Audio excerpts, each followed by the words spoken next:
Pablo, como foi fundar o site Cinema em Cena em outubro de 1997? Foi meio que acidental, assim. Eu comecei na verdade, a minha carreira toda como crítico foi muito acidental. Eu fazia medicina na Federal, mas eu sempre escrevi. Eu Uhum. sempre gostei de escrever, desde pequeno escrevia contos, escrevia, enfim, histórias e tal. E escrevia, a partir da adolescência, eu comecei a me interessar muito pelo aspecto teórico do cinema, sobre história do cinema, comecei a ler muito livro, e comecei a escrever coisas assim, mas para mim. E aí, quando, em 94, que a era, digamos assim, pré-internet no Brasil, onde tinham as chamadas BBS, né, Bulletin Board Systems, que era, na verdade, era um computador que tinha na casa de alguém, e aí todo mundo conectava no computador dessa pessoa e trocava mensagem por esse computador, por essas BBS. E depois foi profissionalizando. E eu criei as áreas de cinema. Belo Horizonte tinha, acho que, 9 BBS, e eu criei a área de cinema de 8 delas. Eu me ofereci em troca de acesso, porque eu tinha que pagar pelo acesso. Eu falei, me dá um acesso de graça, e eu criei a área de cinema, e toda semana eu publicava a programação de cinema de Belo Horizonte. Manualmente, eu pegava o jornal, né, o jornal era uma coisa que você comprava na banca de revista, e você abria, tinha uma coisa impressa, assim. E aí eu pegava a programação toda sexta-feira, que na época era sexta-feira que mudava a programação, eu colocava, né, digitava manualmente e colocava no BBS, assistia aos filmes e fazia um breve comentário e dava uma cotação. Começou assim. Depois eu escrevi para um jornal local do bairro que eu morava, uma coluna sobre cinema, e aí quando a internet realmente chegou, eu criei um espaço que era para eu colocar, para eu arquivar os meus textos. E foi crescendo, e eu fui criando outras sessões, que é a sessão de notícias, de cartazes, que eu gostava de guardar, de trailer, e quando eu vi o Cinema em Cena, tinha ocupado uma boa parte da minha vida, eu senti um prazer imenso com o site, e aí, depois de alguns anos, eu decidi que era aquilo, né, que eu queria fazer, e aí eu larguei a medicina, eu estava indo para o oitavo período. Aí eu larguei a medicina e falei, não, eu quero ser crítico de cinema. E Caraca, aí que eu... da hora. Mas Ô não foi uma Pablo, coisa pensada, não foi planejado, não. ô Pablo, conta pra gente como que nasceu assim essa paixão pelo cinema e se tem algum filme assim que te marcou profundamente ou alguns filmes assim que você pode compartilhar conosco? Na verdade, assim, eu sempre gostei de filme, sempre gostei de ir ao cinema, mas eu sempre atribuo boa parte da responsabilidade pelo meu amor pelo cinema à minha avó materna, que era, assim, uma coisa mais linda do mundo, e ela era louca, louca por cinema. E aí ela costumava levar a minha irmã para o cinema quando estreava algum filme infantil-juvenil, e ela levava a gente para assistir, e ela fazia uma coisa que era muito lindinha, que no dia que a gente ia para o cinema, ela já fazia um almoço assim, para a gente diferente.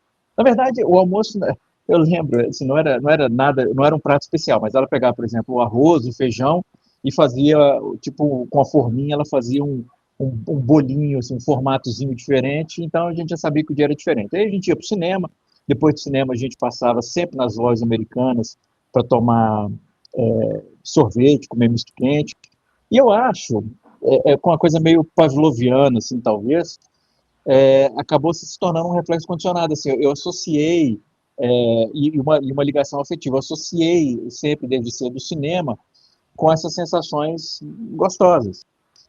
Eu acho que tem um pouco disso também.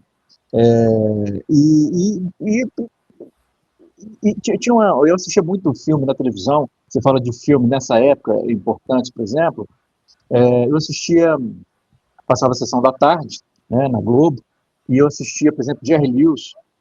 Aliás, um amigo meu, Sérgio Alpendre, que é um crítico de cinema também, outro dia ele fez uma retrospectiva de alguns filmes da carreira do Jerry Lewis, eu até comentei no blog dele, eu falei que me deu vontade de rever vários dos filmes, porque boa parte do meu tesão inicial pelo cinema surgiu vendo essas comédias do Jerry Lewis na sessão da tarde, filmes como As Sete Faces, Dr. Law, e eu comecei a criar, toda tarde eu assistia os filmes da sessão da tarde, fui assistindo, e aí chegou a época do VHS, né, do videocassete no Brasil, eu entrei para um videoclube, aí eu já estava na adolescência, entrando na adolescência, que era um videoclube que você pagava uma mensalidade, e você podia pegar quantos filmes, você podia pegar 2 filmes por vez. Mas se você pegasse 2 filmes, assistisse, quisesse voltar no mesmo dia para pegar outros 2, podia.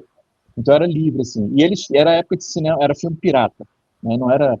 Então eles tinham assim, eles tinham filmes nesse acervo deles que, se bobear até hoje, nunca foram lançados no Brasil de uma maneira legal.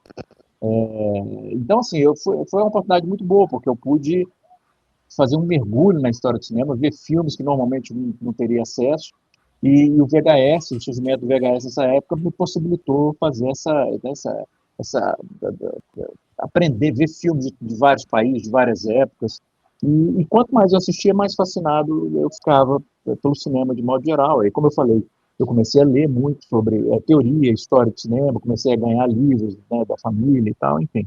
E foi assim. Caraca, você falou de Jerry Lewis, me marcou eu também, porque meus irmãos assistiam e passou para nós isso, porque eu amo comédia por causa dele também, porque eu acho ele brilhante. Poxa, Ele é bom brilhante, recordar. sem dúvida, ele era absolutamente brilhante, né? Não é à toa que os franceses consideram ele um gênio. Ele era um gênio não só como um ator cômico, mas como diretor, né? Porque ele passou a dirigir as próprias comédias, e ele era um diretor, ele tinha um invencionismo, não só para gags, mas invencionismo visual, assim, do ponto de vista de direção de arte. É, e, e, e ele criou, por exemplo, como ele se dirigia nos filmes, né? Ele era o diretor e ele também era o astro, e ele tinha que se ver em cena para poder saber se estava ficando legal e tal. O Jerry Lewis inventou o vídeo assist. Né? Ele criou o vídeo assist justamente para poder se ver em cena. Então, assim, ele era um gênio, não só da comédia, mas do ponto de vista técnico também, como diretor.